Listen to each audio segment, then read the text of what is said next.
Welcome to Daily Wisdom, Walking the Path with the Buddha, a podcast shared by David Roylance. This podcast is dedicated to guiding you to completely eliminate the discontent mind and the suffering it causes by attaining enlightenment. Learn and practice the teachings of Gotama Buddha that will guide you to fully attain a peaceful, calm, serene, and content mind with joy. To support this podcast, visit patreon.com/support Buddha or visit buddhadailywisdom.com, where you will discover a full range of courses, retreats, and online learning resources to assist you on the path to enlightenment. Now, here's our teacher to share more.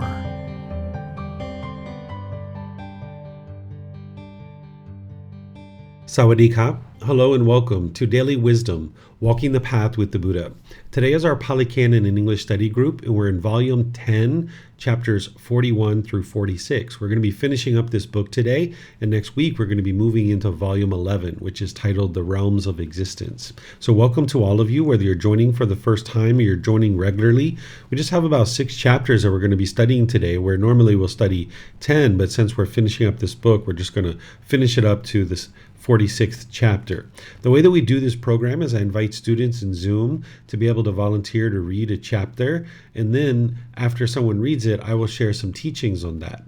After I share teachings, anybody and everybody can ask any and all questions that you like, whether you're in Facebook, YouTube, or Zoom. You can put that into the comment section, or if you're in Zoom, you can electronically raise your hand and ask any and all questions that you like. So is there anybody in Zoom that would like to volunteer to read this first chapter? All right, it looks like Pat has his hand up. Go ahead, sir.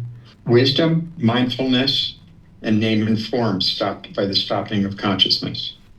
Wisdom and mindfulness, said Venerable Ajita, and name and form, sir, tell me when asked, where is this stopped?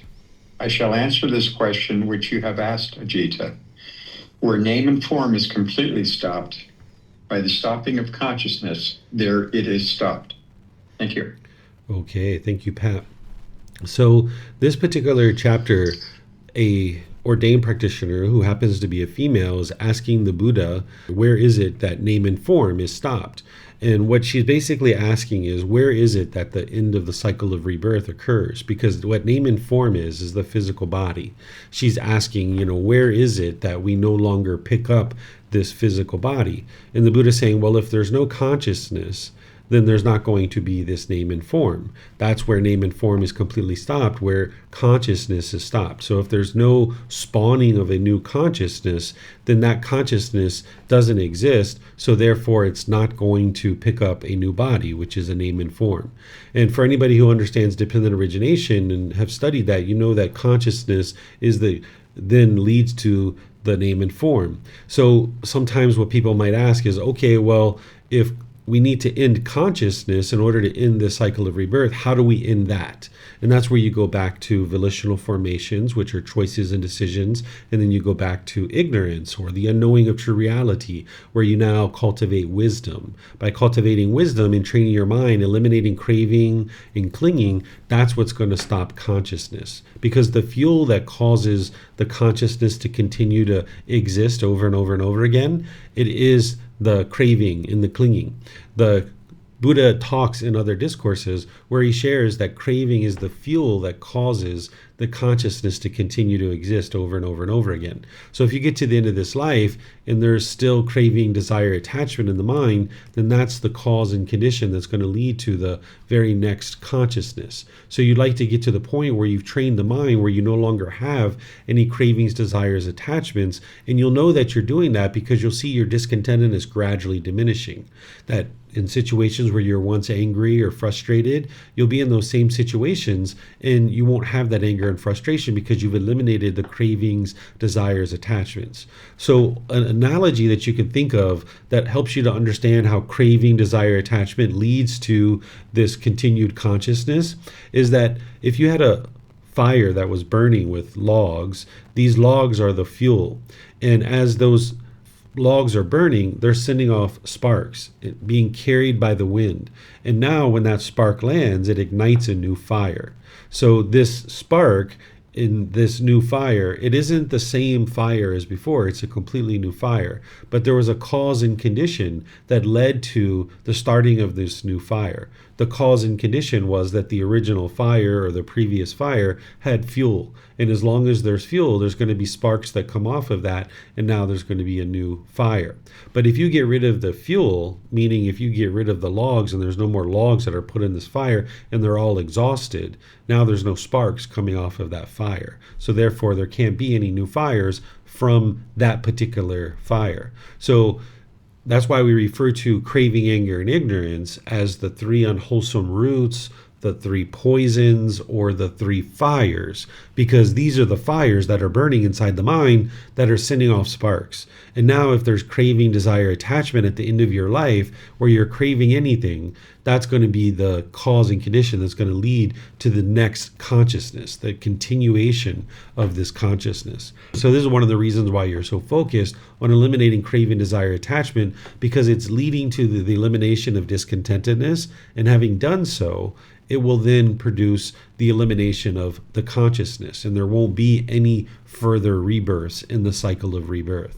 The Buddha doesn't describe what comes next. Once an individual gets into the enlightened mental state and dies, he leaves this as an undeclared teaching. But we know someone that is enlightened that dies, they're not going to experience rebirth in the cycle of rebirth. But that's different than saying that this being completely doesn't exist anymore anywhere, because the Buddha never said that. And sometimes you will see that in people that are discussing the teachings of the Buddha. They will say that if you get to enlightenment, that you absolutely don't exist, and or some people will say you go to some pure land of the Buddhas or something like this. You'll hear all kinds of different things, but the Buddha never actually describes what comes next for an individual who actually gets to enlightenment. This is an undeclared teaching. So name and form is the physical body, and that's from dependent origination. And this student is saying, hey, where is that stopped? And the Buddha says, where name and form is stopped, where the physical body no longer comes into existence, is where the consciousness or the mind is stopped. And then that's where you need to know the other teachings of the Buddha, where he helps you to understand that it's craving, desire, attachment that is the fuel that keeps this consciousness going. So let me know what questions you guys have here on this chapter. You can put that into Facebook, YouTube, or Zoom, or you can raise your hand in Zoom and ask any questions that you like. Okay, it looks like Vibhav has a question. Go ahead, sir. Thank you, David. So from what I understand the part where it maybe is an undeclared teaching that we don't know whether something exists or not, does not exist, but it seems to be you're saying that from what you just described that there might be something that exists even after the enlightened person dies. I'm not saying that. What I'm saying is that what you hear frequently in different places is that people will say, if you get to enlightenment, that this being is basically extinguished and no longer exists. So in this situation, this individual hasn't seen what the Buddha taught about what happens for a being that is enlightened. He leaves this as an undeclared teaching. He definitely says that this being no longer exists in the cycle of rebirth, but he doesn't say what may or may not come next. Okay, thank you. Mm-hmm. But there definitely isn't the causes and conditions for this consciousness to continue, right? There's not a continuous stream after that. The stream has been eliminated. Thanks. Mm-hmm. Okay. So I don't see any other questions anywhere. So let's move to the next one. Is there someone who would like to read this one? This is chapter 42. Yeah, I can read it. Oh, great. Go ahead, Vibhav. Without clinging, one attains Nibbana, enlightenment. Here, Ananda, a monk is practicing thus. If it were not, it would not be mine. It will not be, and it will not be mine. What exists, what has come to be, that I am abandoning. Thus it contains equanimity. He does not seek excitement in that equanimity, welcome it, or remain holding to it. Since he does not do so, his consciousness does not become dependent on it. He does not cling to it. A monk, Ananda, who is without clinging, attains Nibbana, enlightenment. Okay, thank you, Vibhav. So here the Buddha is just making it clear that an enlightened being doesn't have any clinging whatsoever. He's using some various words here that are insightful to help you understand what you need to do on this path. Right here, where he's talking about that essentially it would not be mine, it will not be, and it will not be mine. What he's talking about here is nothing that you have is truly yours. You might think that this is your car or your clothes or your phone or your money, but it actually doesn't belong to you because you can't keep it permanently. And when we have that mindset that these things are mine and they belong to me, then there's clinging in the mind. And as long as there's clinging to any of these things, you can't be permanently peaceful and joyful because you'll cling to these things wanting them to be permanent. And then because they are impermanent and they're gone, now the mind will experience those painful feelings like frustration, agitation, annoyance, and others.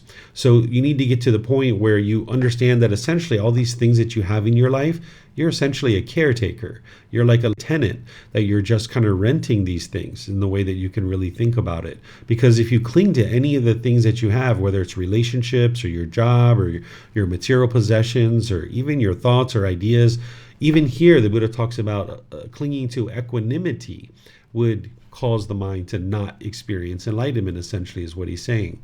So as one eliminates their clinging, realizing that all of these things that are around you don't belong to you, then you can abandon all that clinging and the mind can be purified, and more you'll notice equanimity in the mind.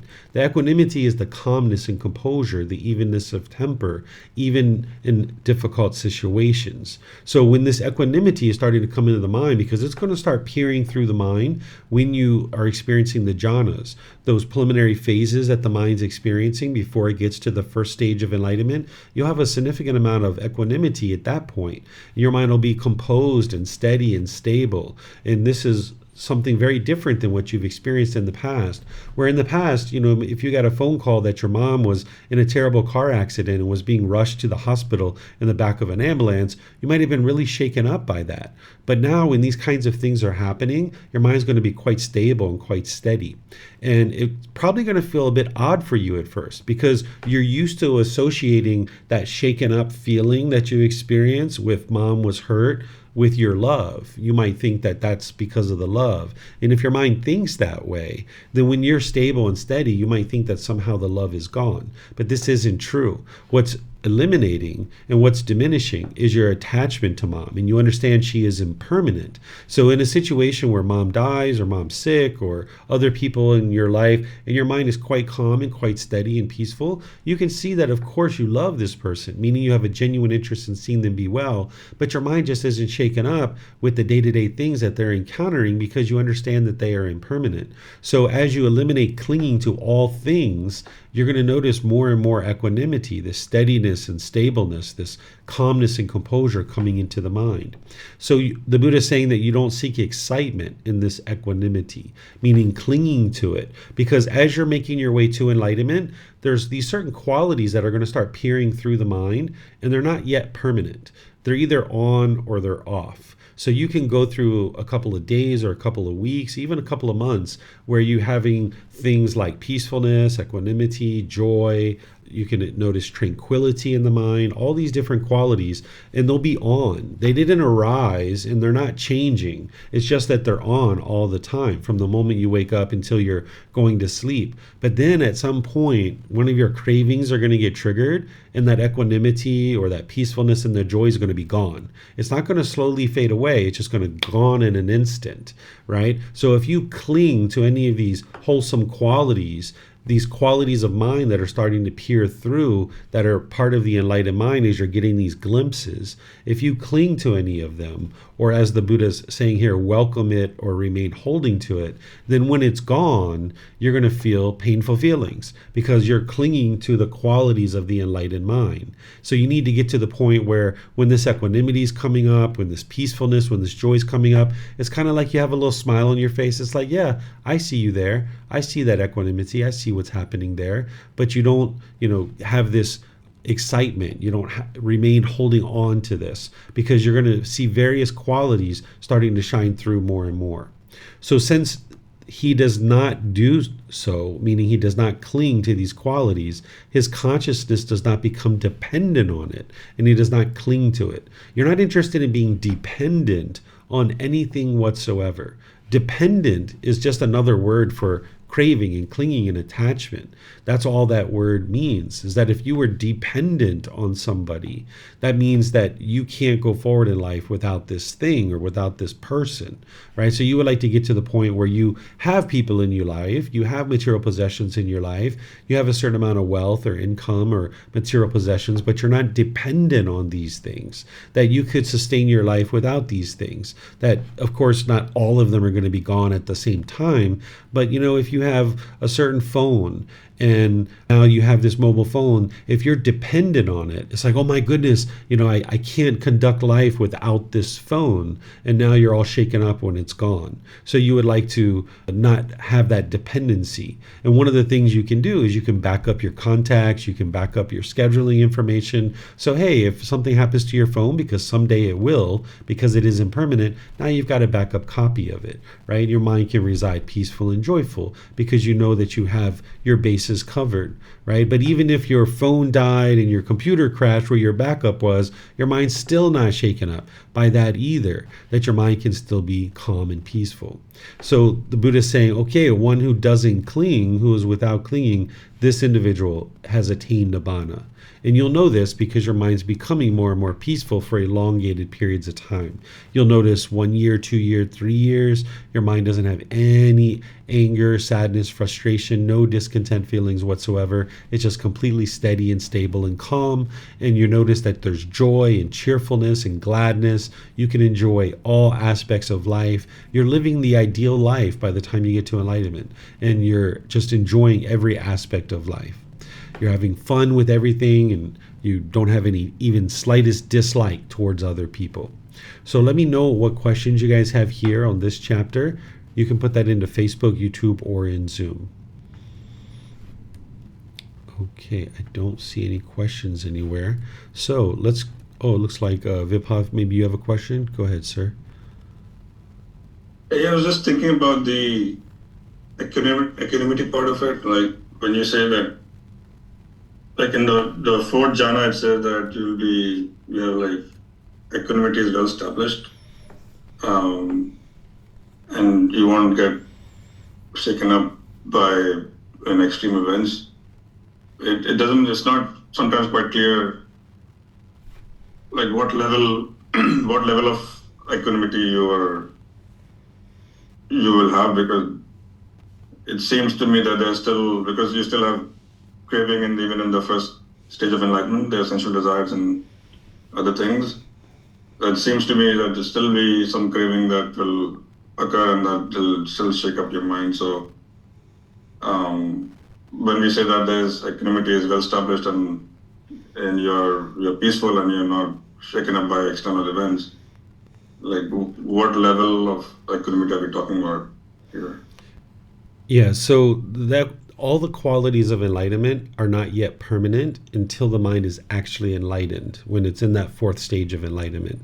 So you're going to have equanimity, but we can't really quantify, like if I told you that you have a level of 8 of equanimity, that doesn't mean anything to you, right? So these qualities are going to be peering through more and more, but you can't really quantify them, and they're not yet permanent until you actually get to the fourth stage of enlightenment, where the mind's actually enlightened. But you'll see these qualities peering through more and more, and as you're experiencing the jhanas in the first stage of enlightenment, you'll see for yourself what your mind is experiencing, and it'll be night and day compared to what you've experienced in the past. Thank you. You're welcome. Okay, so let's go to the next one. This is chapter 43. Is there someone who would like to read this?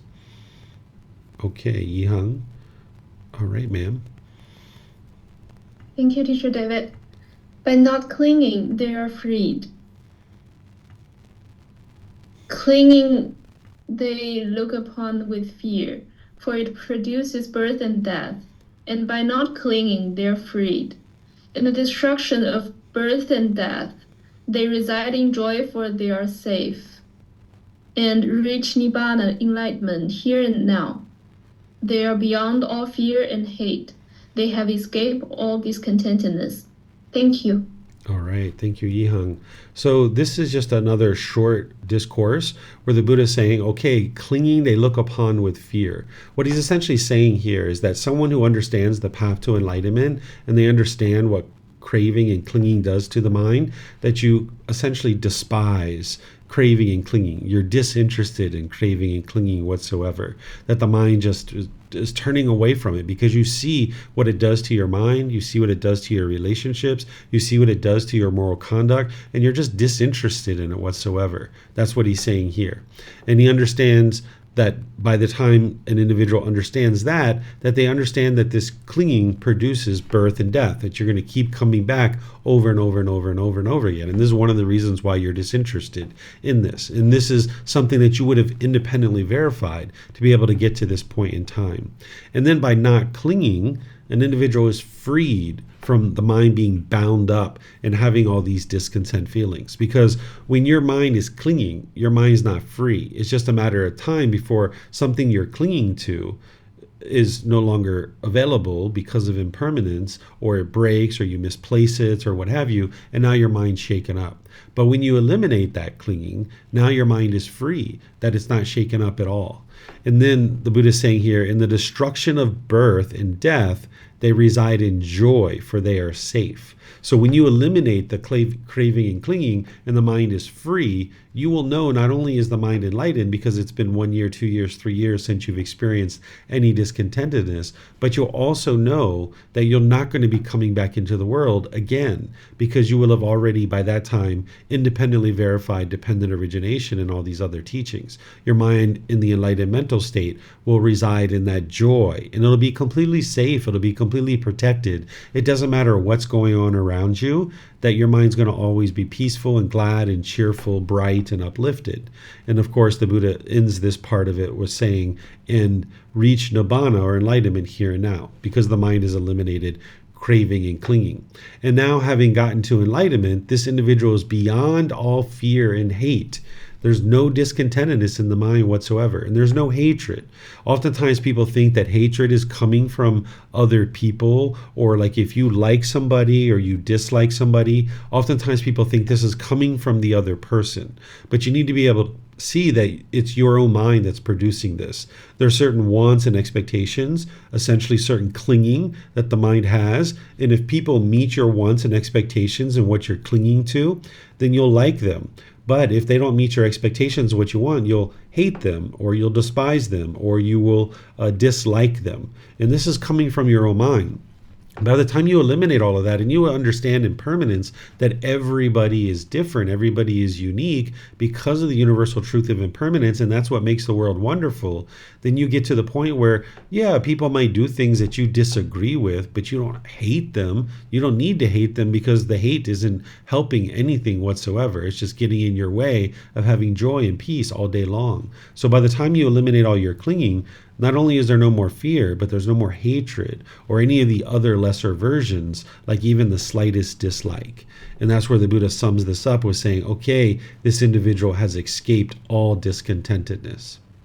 Do you guys have any questions on this chapter? Remember, you can put that into Facebook, YouTube, or in Zoom. Okay, I'm not seeing any questions anywhere. So is there someone who would like to read this next chapter, chapter 44? Okay, it looks like Pat would like to volunteer to read this one. Go ahead, sir. Calm and reflection have part in true wisdom. Monks, these two qualities have part in true wisdom. What two? Calm and reflection. If cultivated, what profit does calm attain? The mind is cultivated. What profit results from a cultivated mind? All craving is abandoned.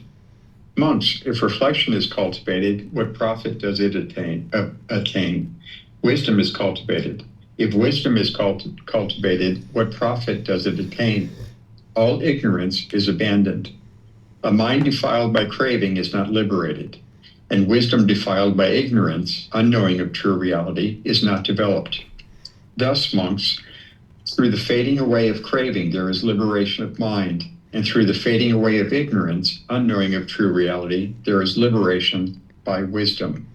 Thank you. All All right, thank you, Pat. So here the Buddha is providing two qualities that you need to cultivate in your journey to enlightenment and helping you to see the benefit of having done so. So these two qualities that he's going to introduce, he's saying this is what's going to help you to get to true wisdom, because that's the ultimate goal on this path, is to cultivate the mind's wisdom about the natural laws around you. There are certain natural laws that are affecting you, whether you're aware of these natural laws or not, and having the wisdom of these natural laws, now you can navigate the world peacefully and joyfully. But if you don't have the wisdom of these natural laws, you'll struggle and have difficulties. That's what the stress and the anxiety and the anger and the frustration, that's the mind being discontent because it's living in a world that it doesn't understand. It doesn't understand these natural laws. So everything the Buddha is teaching you is all about getting to wisdom, or sometimes he refers to it as true wisdom, meaning you've independently verified that what you are learning and understanding is actually true through independently verifying it in your day-to-day life. So there's these two qualities of calm and reflection that are going to lead to this true wisdom. So the first one, he's talking about calm, and he's saying, what's the profit that it attains? Essentially, he's saying, what's the benefit that calm leads to? Well, if you can maintain your calmness and your composure, essentially that equanimity, well, that's going to lead to a cultivated mind, that the mind can be developed, where you can now have control and discipline of the mind. And what does that lead to, where you have control and discipline of the mind? Well, it leads to the elimination of all craving. Because the only reason why the mind is not calm is because it's craving. The mind is longing, yearning, it's pulling in all these different directions. It's kind of like animals being tied to, and kind of pulling in all these different directions. If they had a rope and they were tied up all in a knot, they would be pulling in all these different directions. And now whichever animal is strongest, it's going to drag all the other animals in that direction, right? So if you can maintain your calmness and your composure, that's going to help the mind to have more cultivation or development or discipline. And now with that discipline, whenever you see the mind craving, meaning pulling in the direction of the objects of its affection, you pull it back. You pull it back. So you see the mind longing, yearning, like, oh, I really want to get that money. Oh, I want that money so bad. And you understand that, hey, that's impermanent. It's not going to lead to permanent peace and permanent joy. So you restrain the mind and you pull it back, maintaining your calmness and composure. Or you're like, oh, look at that beautiful man or that beautiful woman. Oh, let me chase after that for a while. And now you realize that your mind's longing and yearning for that, and you pull the mind back. And this is going to help to maintain your calmness and composure. And it's ultimately going to help you to eliminate your craving so that your mind's no longer longing and yearning. So this calmness, this equanimity is going to develop the mind to have control and discipline so that you can restrain the mind and eliminate these cravings. Now the Buddha is talking about reflection. What reflection is where you're looking inward and you're being introspective. You're looking at the things that you've been doing in your day-to-day life and trying to determine what is wise and unwise. Because there are certain things that the Buddha is teaching you in his teachings, but then you need to look at these things yourself. He's not telling you like every single little thing that would be wise or unwise. You need to cultivate this wisdom through looking at your own life and looking inward and being introspective. So say maybe once a week or at the end of your work day, when you've had, a certain number of meetings or something like this, you might look over your day or look over your week and think about, what things went well this week, or what things went really well today. And you look at all these things that you made decisions about and how they turned out to be wholesome, that you experienced wholesome results or wholesome dhamma. But then you need to look at your day or your week and say, what were the unwise decisions that I made that turned out to be unwholesome results or unwholesome dhamma? And now what that's going to do is this introspection and reflection, it's going to help you to cultivate wisdom, because the natural law of dhamma is affecting you whether you're aware of it or not, and it's the most unbiased teacher you will ever find. If you look at your life and you see unwholesome things that are occurring, then that means there was unwise decisions that you made that led to it. And if you see wholesome things that are occurring in your life, that means there were certain wise decisions that you made that led to those. So the way that you cultivate this wisdom is not only through examining and investigating the teachings of the Buddha, reflecting on those and practicing them. But as you're doing this, throughout your day-to-day life, you need to relate it to what's going on in your day-to-day life. Look over your day, look over your week, try to figure out what are the wholesome and unwholesome things that have been occurring, and figure out what are the wise decisions and the unwise decisions you're making that are leading to this.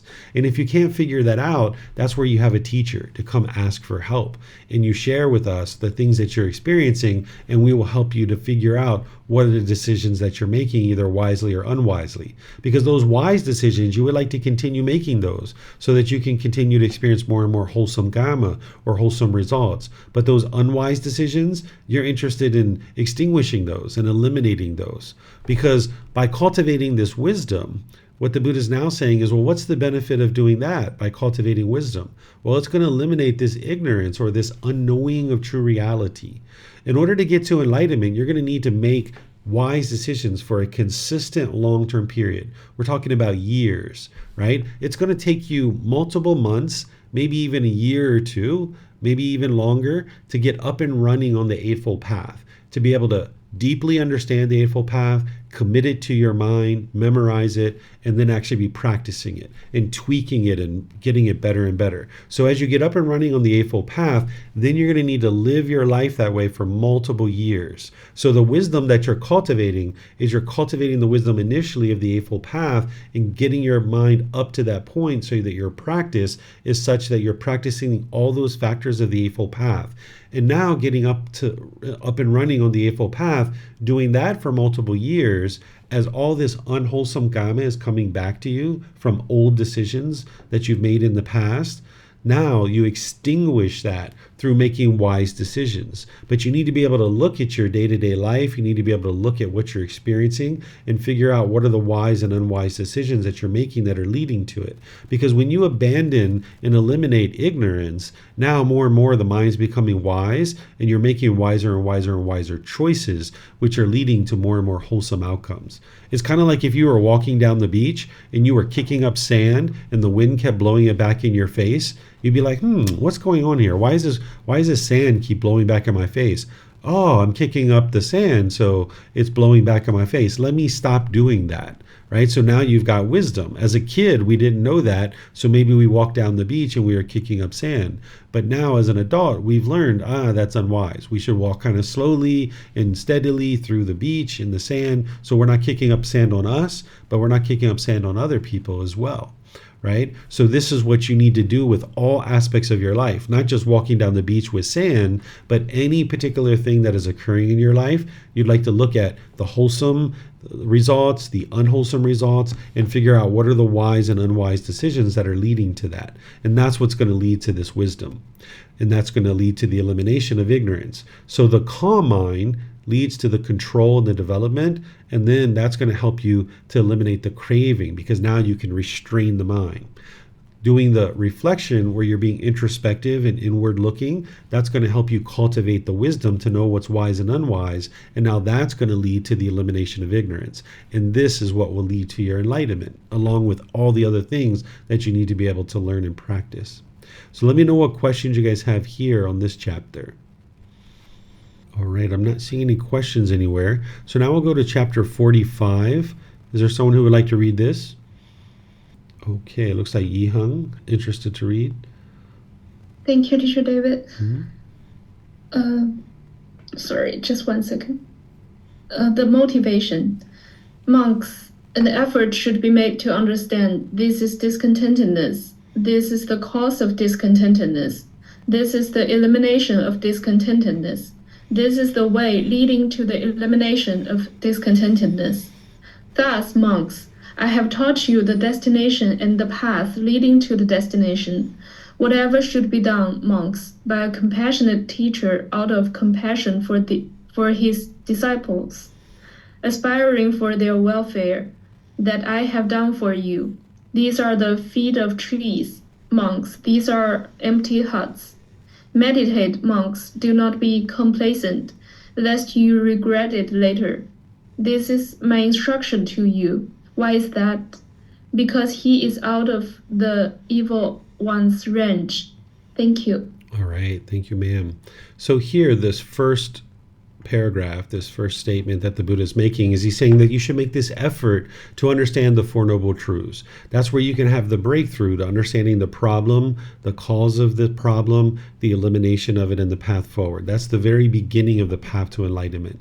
Without understanding the Four Noble Truths, an individual wouldn't be able to make any progress on the path to enlightenment. You would need to be able to firmly understand that and really commit it to your mind and really soak it into your mind so that you understand what is the cause of these discontent feelings. Because how could you ever eliminate them if you didn't understand what the cause is? So the Buddha is typically encouraging you to make an effort to understand the Four Noble Truths, because you have this wonderful human life. This is the ideal life to be able to now make your way to enlightenment. So instead of allowing this life to go to waste or being complacent, lacking initiative or willingness to do something or motivation, instead the Buddha is encouraging you to make an effort to learn and understand the Four Noble Truths. And then, having understood that, the Buddha is then saying, okay, what he's done is he's taught this destination. What the destination is he's taught this enlightened mental state. It's not a physical destination, it's a mental destination, that the mind can understand this destination to enlightenment. This is the mind's peaceful, calm, serene, and content with joy. There's no discontent feelings in the enlightened mind. All the anger, sadness, frustration, and everything else has been eliminated because you've purified the mind, and there's no longer the causes and conditions in the mind that are producing those feelings. The mind is focused, concentrated. You have clarity of mind and deep memory. Your personal and professional relationships will be blossoming. They'll be at ease, and you won't even be in a bad mood any longer because the causes and conditions that are producing that have been uprooted and eliminated. So this is the destination, the mental state of enlightenment. And the Buddha has taught the path that leads to that destination, which is the Eightfold Path. And now he's saying, okay, whatever should be done by a teacher out of compassion for their students, what compassion is the concern for the misfortune of others. He's done that for you. Essentially, he aspires for the welfare of all beings. And of course, his students during that lifetime, he's done what he needed to do in order to share these teachings with others. Because he was a prince destined to become a king. When he got to enlightenment, he could have very easily went back to the royal palace and lived a life of luxury and just kind of like relax and be like, all right, this mind's enlightened. There's peace, there's joy. Life is grand, life is wonderful. He could have just, been done at that point. But because of his compassion, because a Buddha has deep compassion and deep loving kindness for all beings in the world, that a Buddha is going to have the concern for the misfortune of others, and that loving kindness is a genuine interest in seeing all beings be well. A Buddha really struggles to be able to get to enlightenment by themselves without the help of any teachers or any guides. And having done so, they know how difficult and how hard it is to be able to get to enlightenment by themselves. And they know that other people are struggling and they cannot get to enlightenment by themselves. It's not possible. So a Buddha is going to then spend the rest of their life sharing their independently discovered teachings with countless people to help them get to enlightenment, because they have such deep loving kindness and compassion for the entire world. And they're not interested in seeing other people have to go through that same misery and grief and despair and sorrow that they went through all their lives, in their last life as well, in the difficulties and struggles that it took them to get to enlightenment. So a Buddha is attempting to make the path to enlightenment as easy as possible for everybody. They're putting down lights along the path to enlightenment, illuminating it, making it accessible to everybody and anybody who has a sincere interest in learning and practicing the path. So a Buddha is going to have this aspiration for the welfare of their students. They're not attached to their students. They're not longing, yearning. They don't get upset or frustrated when their students are having difficulties or struggles, but instead they have this deep compassion where they have concern for their misfortune. And then what the Buddha typically will encourage students to do is to go meditate. That this is his way of saying that, is essentially, these are the foot of trees, these are empty huts, these are places where they would meditate during his lifetime. And he's encouraging you not to be complacent. The complacency would be the dullness, the lethargic condition, lack of motivation, willingness to do something. We can understand complacency, like if you weren't meditating for a few days, or you weren't coming to learn the teachings of the Buddha for an extended period of time. This is all complacency. But when when the Buddha talks about complacency in detail, he talks about it as if you were walking down the street essentially, and there was an unwholesome thought that came into your mind and you did nothing about it. The mind is complacent, because you should have enough mindfulness where you're aware of that unwholesome thought, and then you apply right effort to cut that off and let it go. So if you're noticing that you're judging other people, you're looking down on people, you need to not be complacent there. Cut that off and let that go. If you're noticing a negative thought where you're having dislike or you're having hatred towards others, you would like to cut that off and let it go. If you're noticing jealousy or resentment coming up in the mind, don't allow the mind to be complacent. Cut that off and let it go. Because if you allow the mind to stay wired this way, where it's having these thoughts and these conditioned feelings, it's just going to keep doing that. It's going to dwell in that. So you've got to cut that off as easy as possible, as quick as possible, so that you don't allow the mind to stay wired that way. So this is the Buddha motivating and saying, hey, this is what you should be doing in order to make your way to enlightenment. But of course, you're going to need more than just meditation to make your way to enlightenment. But having gotten to enlightenment and having students make their way towards enlightenment, what the Buddha is saying here is that you're now out of the evil one's range. Here he's referring to Mara. Some people refer to this being as the devil or Satan or Lucifer or something like that. This is a formless being that doesn't have physical form, that's interested in causing calamity in the world, interested in causing unwholesome things to occur. This being can influence you, but it can't control you and force you to do certain things. It's just like a friend. If there was a certain friend who was into drugs or alcohol or things like this, or unwise or unwholesome things, they're like, hey, let's go over here and steal this car. You need to know what's wise and unwise and whether or not you would like to do that or not. They can try to influence you, but it ultimately comes down to your decisions, either wisely or unwisely. And it's the same thing with this being. This being can essentially put thoughts into your mind and have you think certain things. And now it's up to your wisdom to decide what you will or will not do. And this being is going to constantly try to influence you as long as you're not in the jhanas. That prior to the jhanas, this being can influence you. But once you're in the jhanas, the Buddha describes this as having blindfolded this being, because this being knows that you have too much wisdom at that point. It doesn't even try to influence you. So you're going to need to have enough wisdom that you, as you're having thoughts, not only your own thoughts, but this particular being is tempting you, or maybe even friends or family members or coworkers or neighbors are kind of tempting you with certain things, you need to know what's wise or unwise. So by the time an individual has gotten to the jhanas, they will be out of the range of this unwholesome being, this evil being, this Mara, that they will no longer be interested and able to influence you because they know that you've cultivated too much wisdom by that point. So let me know what questions you guys have here on this chapter. This is chapter 45. Okay, I'm not seeing any questions anywhere. So now we'll go to the last chapter for this book. This is chapter 46, where we're going to learn about the Buddha's passing. It looks like Vibhav would like to read that. Go ahead, sir. The Tathagata's final passing. Monks, for this season, those matters which I have discovered and proclaimed should be thoroughly learned by you, practiced, developed, and cultivated, so that this holy life may endure for a long time, that it may be for the benefit and peacefulness of the multitude, many people, out of compassion for the world, for the benefit and peacefulness of heavenly beings and humans. And what are those matters? They are the foundations of mindfulness, the 4 right efforts, the 4 bases of mental power, the 5 spiritual faculties, the 5 mental powers, the 7 factors of enlightenment, the Noble Eightfold Path. And now, monks, I declare to you, all conditioned things are of nature to decay. Strive on untiringly. The Tathagata's final passing will not be long delayed. 3 months from now, the Tathagata will take the final nibbana, final enlightenment. Ripe am in years, my lifespan's determined. Now I go from you, having made myself my refuge. Monks, the untiring, mindful, disciplined, guarding your mind with well-collected thought.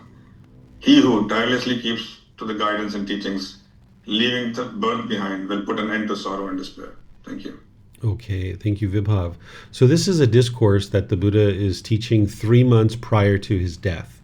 He was that enlightened that he knew when he was going to die. He gave his students a 3 months heads up, which was very wise, right? Because if you can imagine, by the time a Buddha gets to the end of their life, there are countless people who are learning with them. Countless people have gotten to enlightenment, but there's also countless people that have still not gotten to enlightenment that are actually learning with an actual Buddha. And some of those people are most likely attached to him, right? And having, him getting ready to die, once he dies, their attachment can be triggered and then they could be discontent.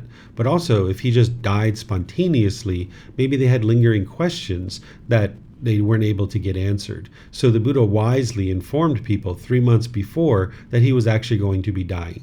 And that's what he's doing here. And now not only is he explaining that he's going to die in 3 months, but he's also giving a discourse of saying, what are the teachings that you need to pay attention to in order to develop and cultivate in order to make your way to enlightenment? And here they are.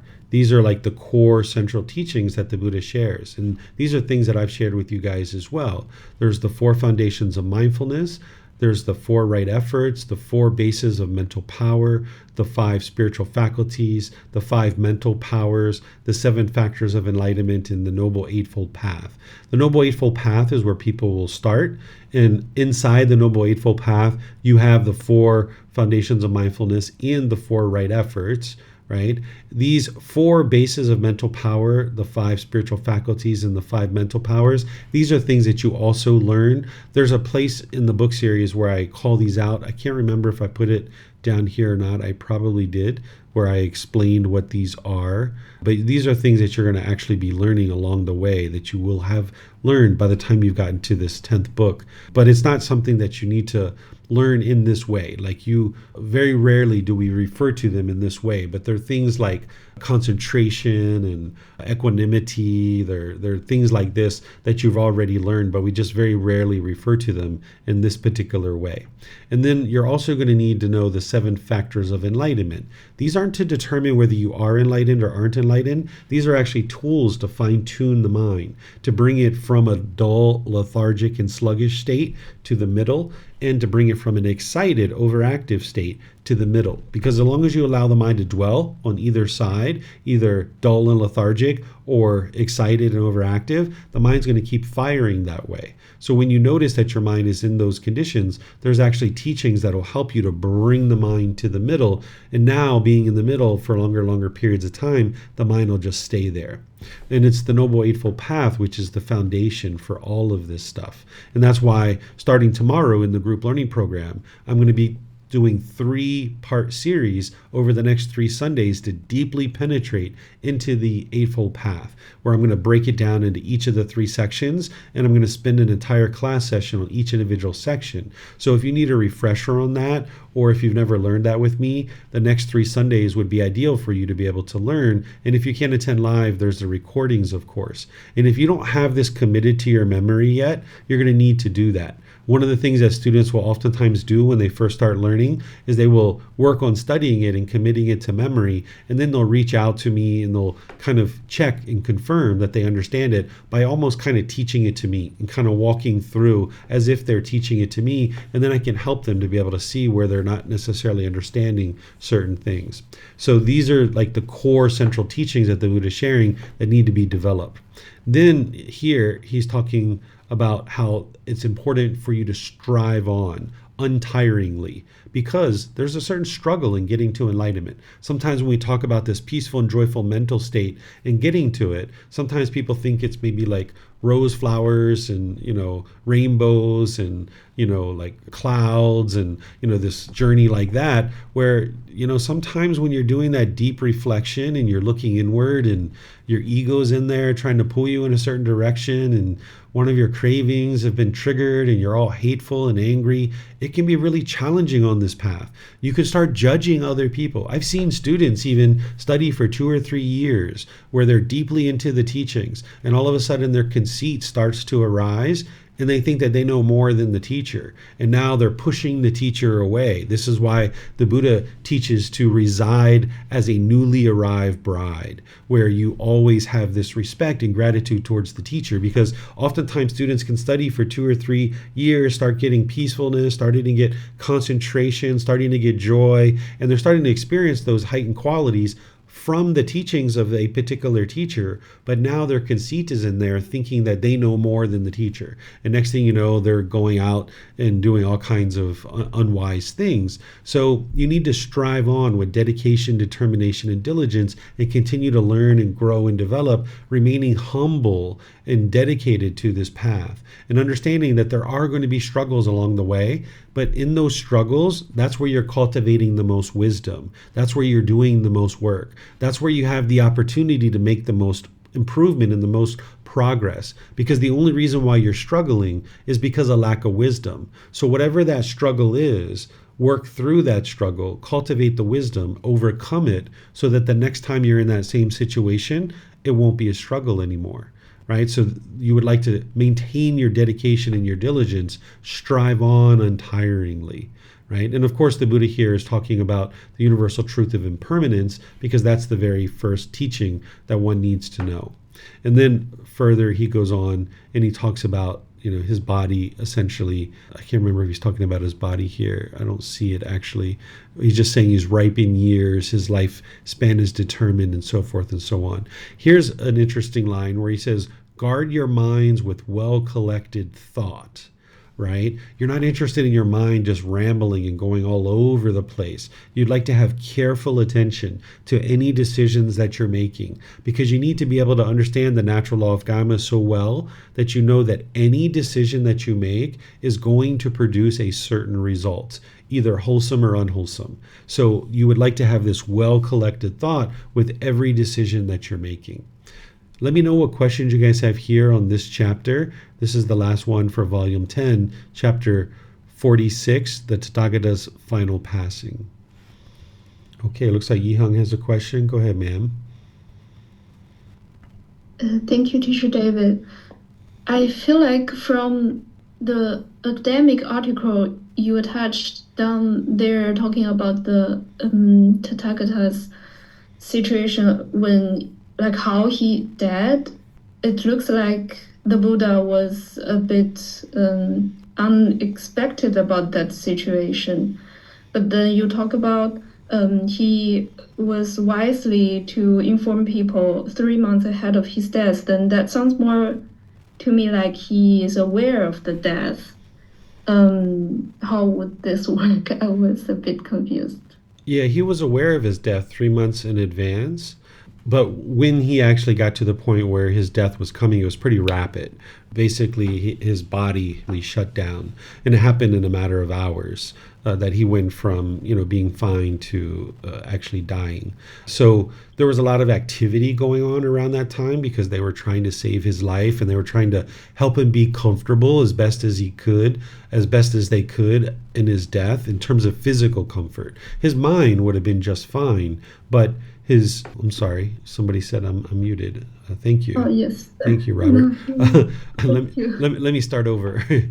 So while the Buddha did know 3 months in advance that he was going to die, when his death actually came, it was pretty quick and pretty sudden, that he basically died from his body breaking down. So he was basically healthy, and then in a matter of hours, he basically died. And there was a lot of activity going on around the time of his death, where the ordained practitioners that he was with were trying to help the physical body be as comfortable as possible as he entered into death, because his mind would have been completely calm and completely peaceful. But the people around him, if they weren't enlightened, they could have had a little bit of hastiness. And that might be what you're picking up on in the suttas when they're describing this. But it was not a surprise to the Buddha that he was going to die, because he knew 3 months in advance. But the exact moment of death, in the situation of death where the body was breaking down and he needed to deal with that physical pain, that's a challenge. But the mind is going to be able to reside peaceful and joyful during that period of time, but there's still going to be a certain amount of physical pain based on the way that the Buddha actually died. Okay. So Yihang, your hand's still up. Did you have any follow-up questions there? Yeah, can I try to describe? So, because that just reminds me, I saw once you said, unfortunately, that you encountered that car crash accident, but actually the mind was interestingly, beforehand knowing that situation or figured that out, I was just wondering if this is also how the Buddha's mind knows how when and how he will die, and then maybe when he is getting into that situation, I was thinking maybe he will, or his mind will know that this is the situation, I'm going to die, and then so maybe that maybe this is the interpretation that from the article that he's not expecting this situation happen, the death situation.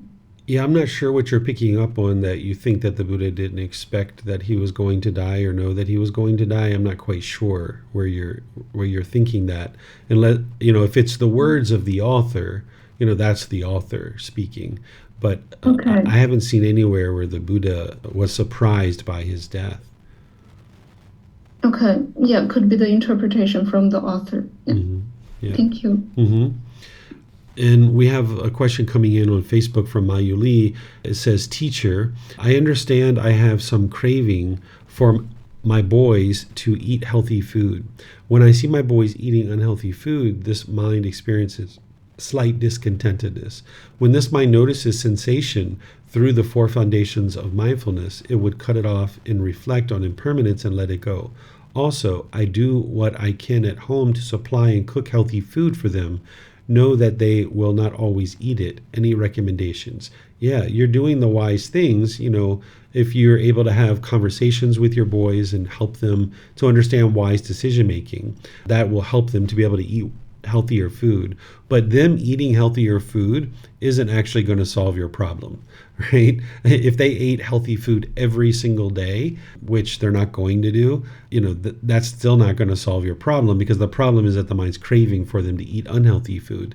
So you're going to need to continue to do what you're doing, which is cut off and let go of any discontentedness that is arising. And then also the contemplation of death for your boys. You've learned that before. You might have even already done this for your children.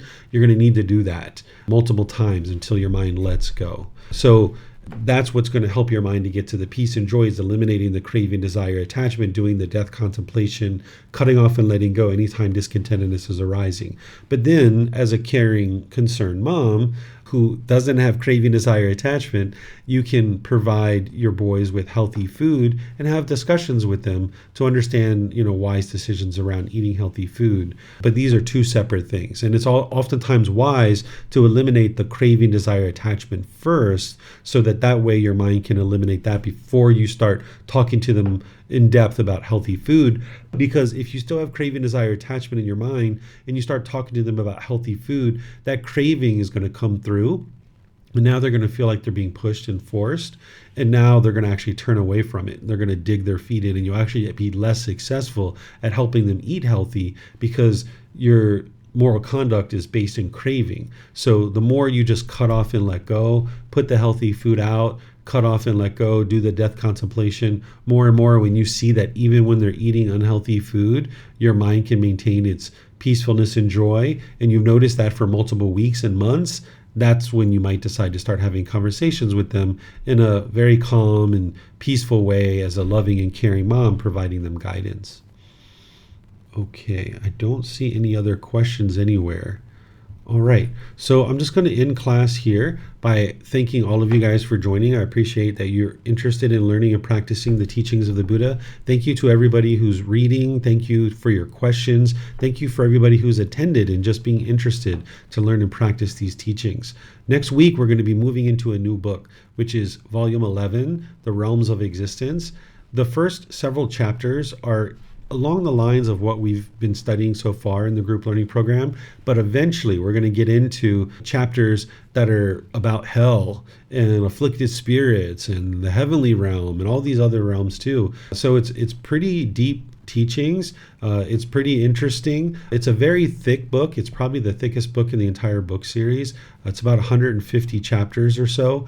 So we're going to be in that book for many months as we're studying that particular book. So I encourage you to read it ahead of time because there's going to be a lot of details in there. But I'll also give you a heads up that, in terms of all the ins and outs of what the Buddha taught about those realms, you don't actually need to know all of that. If you understand what the 5 realms are and what those beings experience in those realms, which is what I teach in the group learning program, when we talk about, I think it's chapter 20, I think it is, that's essentially what you need to know about those realms. The Buddha is going to give you all kinds of details. So don't feel like you have to memorize those kinds of things, but you can just see the level of depth that he understood about these various realms. So you guys can move into that book at any point that you like. We're going to study the first 10 chapters, and then we're going to study 10 chapters every week until we move all the way through the entire book. Next class tomorrow on Sunday, I'm going to be starting the group learning program with the very first section of the Eightfold Path. I'm going to be teaching right view and right intention. So if you need a refresher on that, or if you've never learned that from me before, that would be a great opportunity for you to learn that. And then I'm going to be doing that over the next 3 Sundays, where I'm going to be doing each individual section, the wisdom section, moral conduct section, and the mental discipline section. And of course, on Wednesdays, I guide students in meditation, and then I open up to any and all questions that you guys have, because I'm building students up with the breathing mindfulness meditation with a 4-part series. And this Wednesday will be the second part of the 4-part series. So again, thank you all for attending, and perhaps we'll see you guys in a future class. Be well and take care. Sawadee-ka. Thank you for listening to this podcast. To provide support for this podcast, visit patreon.com/support Buddha. To access more teachings, visit buddhadailywisdom.com. There, you will discover a full range of courses, retreats, and online resources to assist you on the path to enlightenment. Remember to establish a daily, consistent meditation practice, along with learning and practicing these teachings. A well-developed meditation practice is the foundation in which to train the mind to attain enlightenment.